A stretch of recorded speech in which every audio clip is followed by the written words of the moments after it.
In this video, I will show you how to cancel order on Uber Eats. So you can have a variety to your account, and then once you had a variety to your orders, you should be able to see in here any order that you have made. So what you can do is you can just click on the particular order and then click on cancel.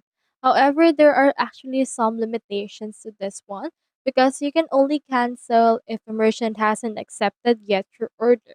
If a merchant has already accepted your order, you won't be able to cancel it anymore because it's already been tagged as in progress and the materials or the ingredients that they use will not be refunded to them. So as you can see, if you have errors on your order, you can cancel it. If you have incorrect delivery address, you can cancel it as well.